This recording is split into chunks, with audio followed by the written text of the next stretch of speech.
ஆண்டவராய் இயேசு கிறிஸ்துவின் நாமத்தினாலே மறுபடியுமாய் அநேக நாட்களுக்கு பின்பதாக மேய்ப்பெரும் கோல் என்னும் எபிசோட் மூலமாக உங்களை சந்திப்பதில் மிகுந்த சந்தோஷம். இன்றைய நாளிலும் கூடவாக பரிசுத்த ஆவியான ஒரு சில காரியங்களை உங்களோட பேசி நிச்சயமாக உங்களை பலப்படுத்துவார்னு சொல்லி நான் விசுவாசிக்கிறேன். என்னோடு கூட சேர்ந்து நீங்களை திருப்பிக் கொள்ளுங்கள். ஆதியாகமம் 15ஆம் அதிகாரம் 2-3 வசனங்கள் நான் வாசிக்கிறேன். அதற்கு ஆபிராம், கர்த்தராகிய ஆண்டவரே, அடியேனுக்கு என்ன தருவீர்? நான் பிள்ளை இல்லாமல் இருக்கிறேனே. தமஸ்கு ஊரானாகிய இந்த எலியேசர் என் வீட்டு விசாரணைக்காரனாய்த்தான் இருக்கிறானே என்றான். பின்னும் ஆபிராம், தேவரில் எனக்கு புத்திர சந்தானம் அருளவில்லை. இதோ என் வீட்டிலே பிறந்த பிள்ளை எனக்கு சுதந்திரவாளியாய் இருக்கிறான் என்றார். ஆண்டவர் ஆபிராமுக்கு ஒரு வாக்குத்தத்தத்தை கொடுப்பார். கடற்கரை மணலை போல, வானத்து நட்சத்திரங்களைப் போல அவருடைய சந்ததியை அவ்வளவாய் பெருகும் என்றுதான் ஒரு வாக்குத்தத்தை கொடுப்பார்.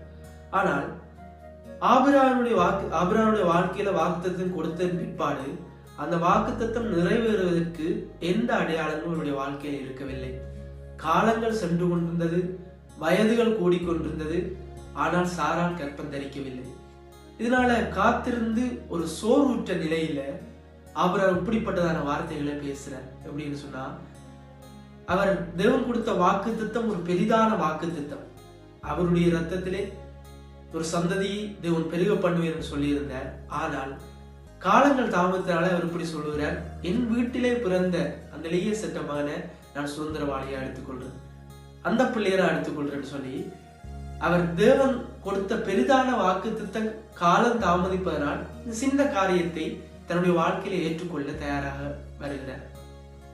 இதை கேட்டுக்கொண்டிருக்கிற அன்பான தேவனுடைய பிள்ளைகளே, எங்களோட வாழ்க்கையிலே தேவன் ஒரு பெரிதான காரியத்தை உனக்கு தருவேன் என்று சொல்லி, பெரிதான காரியத்தை உன்னுடைய வாழ்க்கையில செய்வேன் என்று சொல்லி வாக்கு தத்தங்களை, தரிசனங்களை எங்களோட வாழ்க்கையில தேவன் கொடுத்திருக்கலாம். ஆனா காலங்கள் தாமதிக்கிறதுனால, மாற்றங்கள் என்னுடைய வாழ்க்கையில இதுவரைக்கும் இல்லாதனால நாங்க என்ன செய்வோம்னு சொன்னா, இதே என் வாழ்க்கையில காலம், இப்படியே என் வாழ்க்கையில நான் இருந்து போலாம், இதை விட பெருசா ஒன்றும் வேண்டாம், இதுவரைக்கும் தேவன் தந்தது காலம், இப்படியே இந்த வாழ்க்கையில இருந்து இந்த காலத்தை நான் கடத்திடலாம்னு சொல்லி ஒரு சிந்தனைக்குள்ளாக நாங்கள் வந்திருக்கலாம். தேவன் உங்களோட வாழ்க்கையில இதை தருவேன், இதை செய்வேன் என்று சொல்லி இருப்பாரா இருந்தால், காலங்கள் தாமதித்தால் என்ன, மாற்றங்கள் இல்லாவிட்டால் என்ன, நிச்சயமாக தேவன் எல்லாவற்றையும் செய்து முடிப்பார். உங்களோட வாழ்க்கையில ஆவிக்குரிய இதுல சில வளர்ச்சிகளை தேவன் தருவேன் என்று சொல்லி இருக்கலாம். ஊழியத்துல ஒரு வளர்ச்சியை காண்பிப்பேன் என்று தேவன் சொல்லியிருக்கலாம். ஆனா மாற்றங்கள் பெருசா இல்ல, காலங்கள்லாம் போய்கொண்டிருக்குது, வயதுகள் கூடிக்கொண்டிருக்கிறது, இன்னும் மாற்றம் இல்லையே என்று சொல்லி போட்டு நாங்க என்ன விஷயம்னா, இல்ல இது காணும், இது ஆண்டவர் தந்திருக்கிறானே, இதாவது ஆண்டவர் தந்திருக்கிறானே, போதுமென்று மனதோடு கூட இருப்பது நல்லது, அது ஆசீர்வாதம். நான் அதை சொல்ல வரவில்லை. இவ்வளவு காணும் என்று போதுமென்று மனதோடு கூட இருப்பதை சொல்லவில்லை. தேவன் தருவேன் என்று நிச்சயமாக பெரிதாக ஒன்றை சொல்லி இருக்கும் போது காலங்கள் தாமதிப்பதனால் இது காணும் என்று இருப்பதை குறித்து நான் பேசிக் கொண்டிருக்கிறேன். தேவன் தருவேன் என்று சொல்லி இருப்பதை காலம் தாமதிப்பதனால் நாங்கள் குறைக்க கூடாது. அவர் நிச்சயமாக தந்து முடிப்பார்.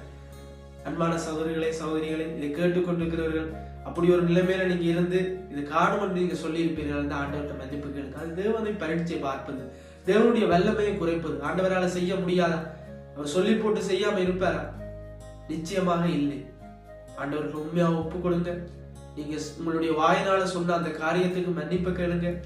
ஆண்டவருக்கு ஒப்பு கொடுத்து ஆண்டவருக்கு கேளுங்க, சப்பா நீ சொன்னதை செய்து முடிக்க வல்லவர் ஆண்டவர், நான் இது காலம் என்று நான் இழந்திருக்கிறேன், அந்த நிலைமை பிழையானது ஆண்டவர், நிச்சயமாக காலம் தாமதித்தாலும் இந்த குறித்த நேரம் வரும்போது நீ இந்த வாழ்க்கையில் அதை நிறைவேற்றுகிறேன்னு சொல்லி நான் விசுவாசிக்கிறேன்னு சொல்லி நீங்க ஜெபிக்கிற வழியில நிச்சயமாக அந்த குறித்த நேரத்தில் இவன் எல்லாவற்றையும் செய்து முடிப்பார்.